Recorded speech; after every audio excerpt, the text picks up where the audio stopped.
She appeared to be happy, at peace. But despite her blissful expression in the picture, the image shot a bolt of panic from her visual cortex into the bottom of her stomach.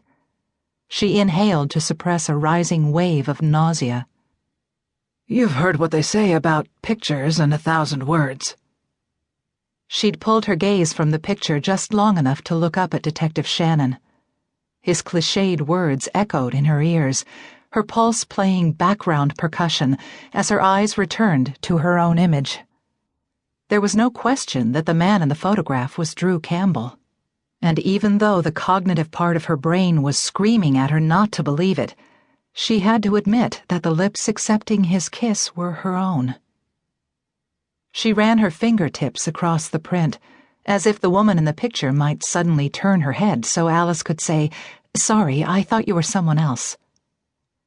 She felt the detectives looking down at her, waiting for a response, but she couldn't find words.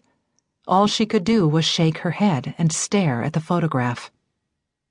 Alice Humphrey knew the kiss would destroy her life, because 31 hours earlier she had stepped in Drew Campbell's blood on a white-tiled gallery floor. She'd fumbled for a pulse, only to feel doughy, cool skin beneath her trembling fingers.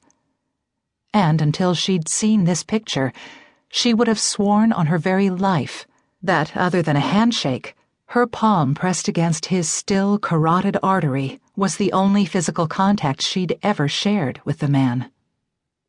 She'd had a crappy year, but had never paused to appreciate the basic comforts of her life, its ordinariness, the predictability, a fundamental security of existence.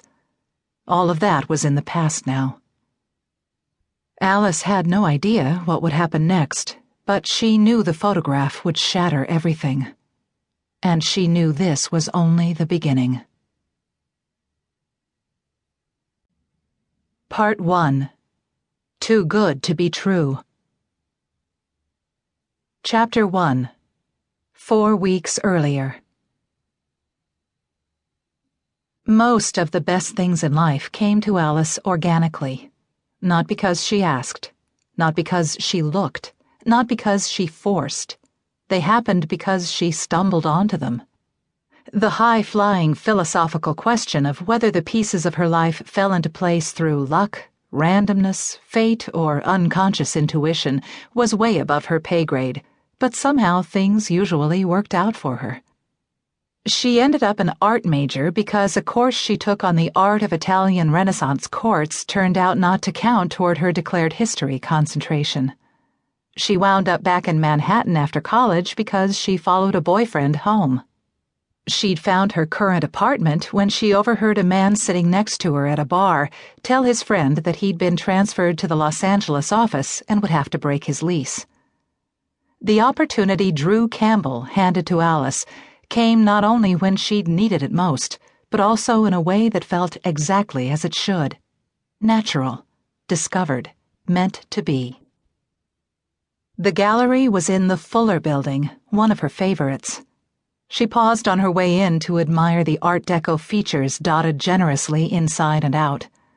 The opening reception was the artist's first public appearance in a decade, so she expected the exhibition to be packed. Instead, she found plenty of room to pace the spacious gallery, wine glass in hand, as she leisurely studied the overlapping abstract shapes, layered so meticulously on the canvases that it seemed they might leap weightlessly from the wall and float away into the sky.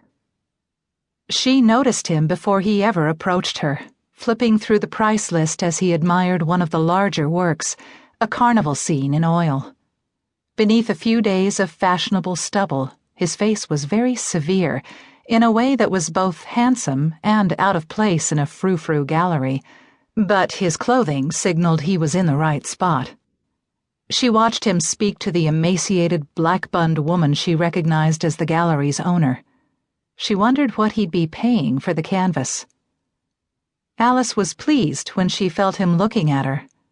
Optimistic enough to meet him halfway across the gallery, she paused in front of an abstract of layered triangles, and then smiled to herself as he made his way over.